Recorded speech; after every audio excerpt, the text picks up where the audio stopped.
Hey guys, what's up? Welcome back to Arch with Imran. I'm Imran, hope you guys are having a great day, and today we're going to be walking through my BA3 third year major project preparation. Now this is something I've just submitted, so I'm going to be walking you guys through it, just to give you an idea of what you might have as part of your university work. So let's get into it.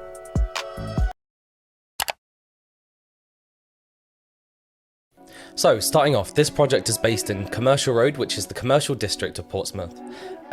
I've created an urban design guide suggesting ways to improve the local area, and in my brief I highlight that one of my key elements that I want to include is to have a space that's really welcoming, that encourages diversity and creates a sense of community. We were asked to create a scenario and our own artifact, and what I have chosen is the scenario that what if Commercial Road became a paragon of social architecture. Now the point of this is I want to redesign Commercial Road to become a shining example for how we can improve, innovate and retrofit our current spaces in an efficient and eco-friendly way that create more beneficial areas to the community. So quickly going through the brief. Our design challenge is based in Portsmouth, once vibrant and bustling. Due to the recent pandemic and social changes, the street is in a rapid state of decline. The goal of this project was to create an innovative, sustainable and effective strategy that brings back life to the area and the local community. One of the key issues I've noted is that the whole city centre is really outdated, a lot of the buildings are run down, and the issue is we don't want to be doing complete redevelopments of the whole street because that wouldn't be very economic or resource friendly. So with this opportunity, I want to update the city centre in the most efficient way possible to create a flexible and resilient space for future development.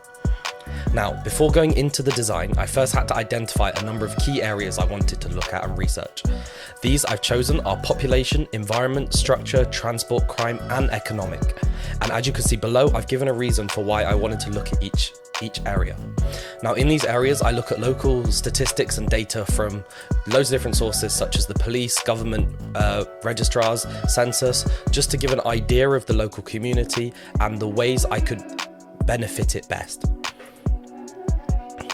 So going into demographics, there isn't too much. It's a very diverse area, there's a good mix of male and female. Majority of the population is from the UK, however there are a lot of international students, international workers, and there's a good mix of religions, however the majority is Christian.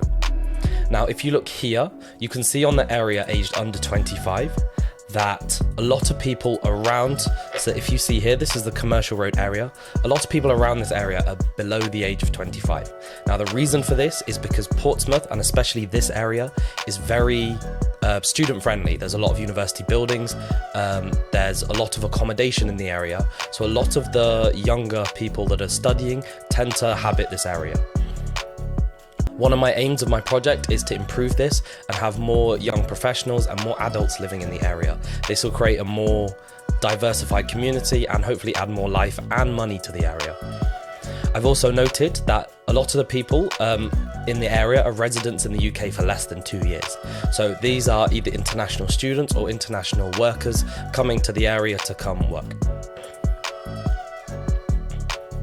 Now, looking at the environment, I've noted that the area around the Commercial Road here is severely lacking a lot of green space.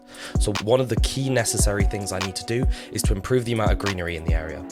I've also noted some information from the World Health Organization on the benefits of green spaces and how they're necessary to have in our spaces, not only to improve the atmosphere, but also promote local wildlife.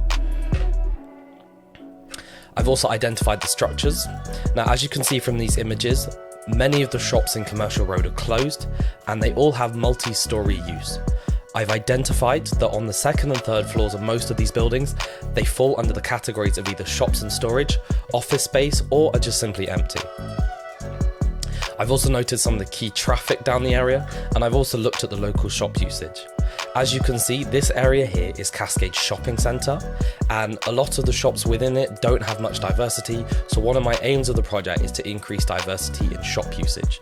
This will also encourage more people from more demographics of individuals to come. Say there's more art shops, more creative spaces, you'll attract a different group of people. Next, I also looked at the transport.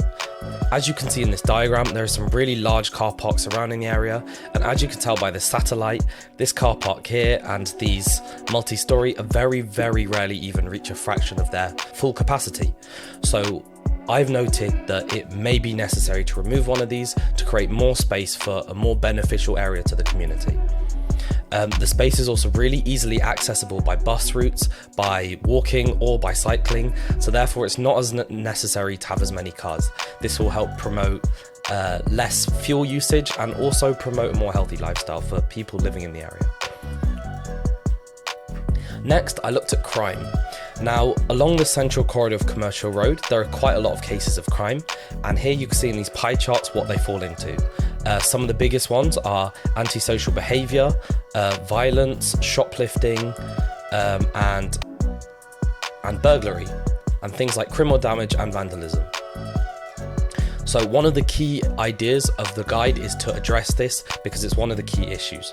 After speaking to Grigor of Make Architects, a firm that specialises in urban design, we had a really good discussion about the fact that architecture's job is not to directly address things like crime, but there are a number of different design elements we can include that help benefit it. For example, many of them revolve around the idea of creating a welcoming space, that there's lots of habitants and there's lots of people. This creates many witnesses to deter crime, but also it creates a more friendly environment that promotes more social behaviour.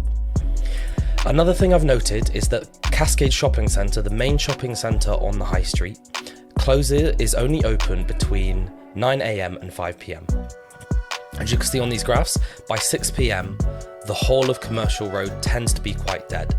This is because the main shopping centre is one of the large attractions of the area, and often people come to go to the shopping centre but also find themselves walking up and down the high street. One of the really big issues with this is it really limits the demographic of people you can have, because many individuals work a 9 to 5 job, and therefore if the shopping centre closes at 5, it does not give an opportunity for those people to come use the area. Finally, I looked at economic. Now, the area surrounding Cascades got very limited economic activity. As I mentioned before, there are students in the area, which has affected the data, but it's quite insignificant. But another thing is the fact that due to the lack of business, many small business owners are closing their premises. A lot of people are struggling for jobs in the area. And one of my goals was I really wanted to try address this issue in the guide. Okay, now we're going through the critical analysis. We've looked at each of these individual areas, and what I've done is I've concluded a solution, and I've assigned a design outcome to each of the individual areas that best addresses each area in my opinion.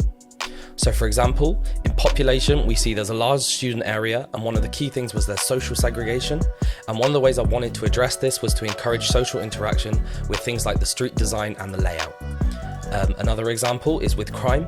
There's a crime rate spike in the evenings, so I wanted to improve the nightlife and add things like residential to the area because it will create more people moving around the area, not only during the day but at night. So going into my precedents, I used a number of different precedents to help inform different design elements. One of these being street design from Beekman Plaza in New York. I looked at London Design Outlet because I really like the multi-layered shopping centre, the fact that it's a really open space. You feel sheltered by the elements, but you're also in a very open and airy space. I've also looked at things like the Meeting House Square in Dublin with their really flexible canopies that open and close. It's also a multi-use space, so you have a really diverse area where markets can be held, where there could be seating. They even have pop-up cinemas, and I thought this was a really nice idea to try and incorporate into the design suggestion. And finally, I looked at Cabot Circus in Bristol. I looked at the canopy because the canopy is very cleverly attached to the sides of the building and it's got quite a low profile and also allows in wind, so you feel like you're outside but you're shaded from the elements. Here you can see a roof plan of my final design, and what I'm going to do is I'm going to individually go into each area and explain what changes I've made. Now, as I'm sure you can understand, Redoing the entire area is a massive project, and therefore what I've decided is it will be best to split it into a number of different phases that can be slowly introduced and added as the time goes on. This will slowly improve the space by doing the easiest things first that have the best social result, and then slowly improving different areas bit by bit. Phase 1 addresses the issues with transport and environment, and what it does is it converts the large car park that I mentioned into a green space.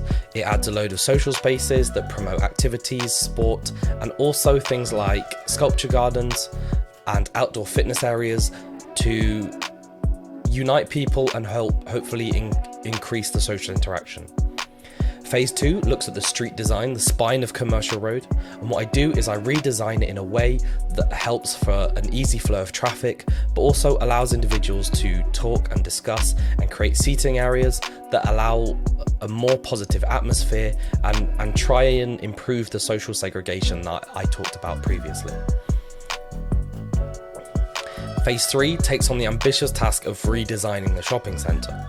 What I do is I punch out a large hole in the centre of the closed space to create a more open area that's got a diverse usage, things like pop-up cinema and also a social space. And what I also do is, as I noted before, the second floor is very dilapidated and rarely used, so I retrofit the second floor of the shopping centre to add a load more beneficial spaces such as residential, an exhibition space, more shops and restaurants. This will not only improve the nightlife, give the working 9 to 5s and other individuals a reason to visit their area, but it will also contribute to the local economy and improve the amount of jobs choice people have in the area. And finally, phase 4 looks at adding residential along the Commercial Road. Now, this is a long-term goal, but it creates the idea and the option there for future development. The reason for adding loads more residential is it will hopefully increase the local economy, it will create more individuals in the area, but also it provides an absolutely amazing space for young professionals and people starting work. This will hopefully encourage more students after university and graduating to stay in the area, and also create a place that's got a good location to loads of local businesses. So starting off, we have phase 1, which is the car park conversion. We see the entire car park and tarmac ripped up and we replace it with greenery. There are a number of things added, such as a football pitch, an outdoor gym, and things like sculpture garden. So the football pitch, the reason for this is it encourages social interaction, it promotes team sports, it also doesn't have to be used for football, it creates a space where people can play, and there could be different activities for children, for adults, that hopefully bring together the local community. There's also an outdoor gym, so if you don't wish to pay for a gym membership but you still care about your health, you can use this outdoor gym that is quite a cheap fixture compared to the development, and it allows you to use your body weight to do loads of different exercises, but more importantly, you can also meet individuals with similar interests, and you can hopefully build your own fitness community in that way. And for those that aren't interested in fitness and want to still stimulate their brain, there's a sculpture garden. The point of this is to have rotating exhibits where it encourages creatives and younger people to the area. In this area, not only new artists and local artists can be exhibited, but also established artists. And in the future, when we see the phase 3 changes of Cascade Shopping Centre, we see an exhibition space added, and that can also be used in conjunction with the sculpture garden. So for example, there could be an exhibit in the exhibition space, and then you can go out and see the art that's exhibited in the sculpture garden. Phase 2 looks at the street design. Now this takes inspiration from the shapes used in Beekman's Plaza in New York, and the point of this is it allows for simple flowing traffic. A key thing was if people are on bikes, they can't just quickly cycle down the street, they have to slowly weave through the people, and it kind of creates a more relaxed atmosphere where you don't have people rushing. It allows people to not only take in their surroundings, but also to take in the people around them as well. Each of these shapes creates social pockets that creates intimate spaces. So as you can see by the layout of benches, you can interact with new individuals and hopefully you can not only take in your surroundings and promote you to look at different products and shops, but you can also take a minute out right in the middle of the street and still be very much involved in the atmosphere of the street. Okay, phase 3 looks at the large redesign of the shopping centre. As you can see here, the large hole is punched out of the centre to create the social space I talked about. And the point is, a number of different multi-use spaces are added.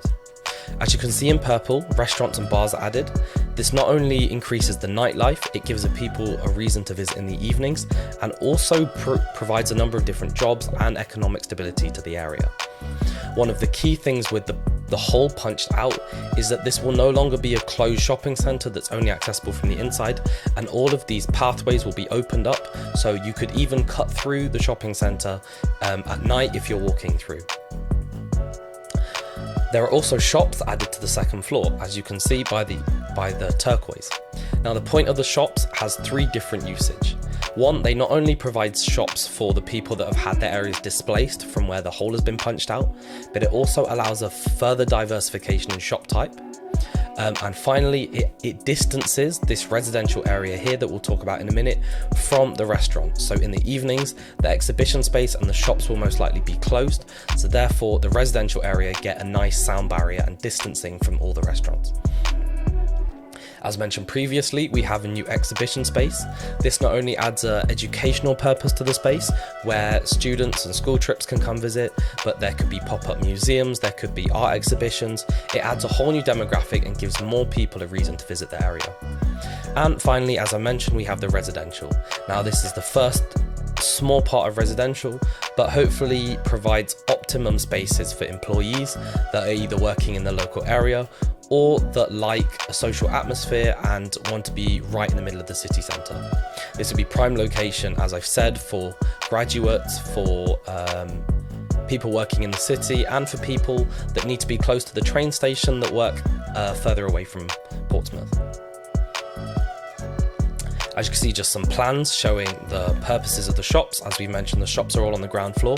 You can see the large social courtyard space, and this will be open, but it will have a canopy over it.